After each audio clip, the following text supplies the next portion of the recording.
Genesis chapter 37. Jacob lived in the land where his father had stayed, the land of Canaan. These are the family records of Jacob. At 17 years of age, Joseph tended sheep with his brothers. The young man was working with the sons of Bilhah and Zilpah, his father's wives, and he brought a bad report about them to their father. Now Israel loved Joseph more than his other sons, because Joseph was a son born to him in his old age, and he made a long-sleeved robe for him.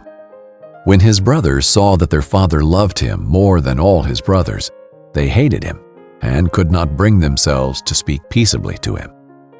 Then Joseph had a dream. When he told it to his brothers, they hated him even more. He said to them, "Listen to this dream I had. There we were, binding sheaves of grain in the field. Suddenly, my sheaf stood up and your sheaves gathered around it and bowed down to my sheaf. Are you really going to reign over us?" his brothers asked him. "Are you really going to rule us?" So they hated him even more because of his dream and what he had said. Then he had another dream and told it to his brothers. "Look," he said, "I had another dream, and this time the sun, moon, and 11 stars were bowing down to me." He told his father and brothers, and his father rebuked him. "What kind of dream is this that you have had?" he said. "Am I and your mother and your brothers really going to come and bow down to the ground before you?" His brothers were jealous of him, but his father kept the matter in mind. His brothers had gone to pasture their father's flocks at Shechem.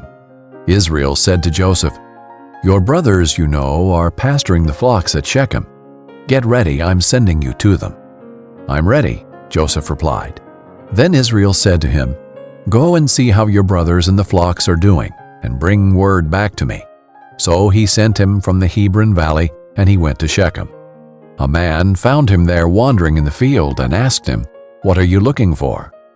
"I'm looking for my brothers," Joseph said. "Can you tell me where they are pasturing their flocks?" "They've moved on from here," the man said. "I heard them say, 'Let's go to Dothan.'" So Joseph set out after his brothers and found them at Dothan. They saw him in the distance, and before he had reached them, they plotted to kill him.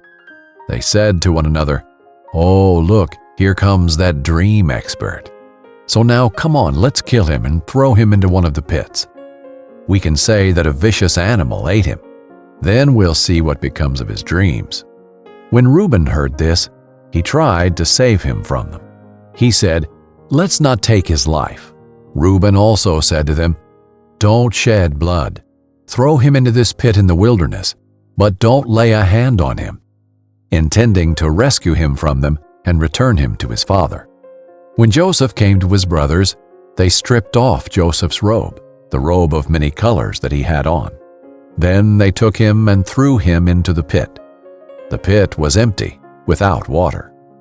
They sat down to eat a meal, and when they looked up, there was a caravan of Ishmaelites coming from Gilead. Their camels were carrying aromatic gum, balsam, and resin, going down to Egypt. Judah said to his brothers, "What do we gain if we kill our brother and cover up his blood? Come on, let's sell him to the Ishmaelites and not lay a hand on him. For he is our brother, our own flesh." And his brothers agreed. When Midianite traders passed by, his brothers pulled Joseph out of the pit and sold him for 20 pieces of silver to the Ishmaelites, who took Joseph to Egypt. When Reuben returned to the pit and saw that Joseph was not there, he tore his clothes. He went back to his brothers and said, "The boy is gone. What am I going to do?" So they took Joseph's robe, slaughtered a male goat, and dipped the robe in its blood. They sent the long-sleeved robe to their father and said, "We found this. Examine it. Is it your son's robe or not?" His father recognized it. "It is my son's robe," he said. "A vicious animal has devoured him. Joseph has been torn to pieces." Then Jacob tore his clothes, put sackcloth around his waist, and mourned for his son many days. All his sons and daughters tried to comfort him, but he refused to be comforted.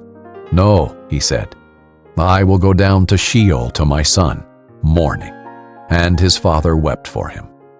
Meanwhile, the Midianites sold Joseph in Egypt to Potiphar, an officer of Pharaoh and the captain of the guards.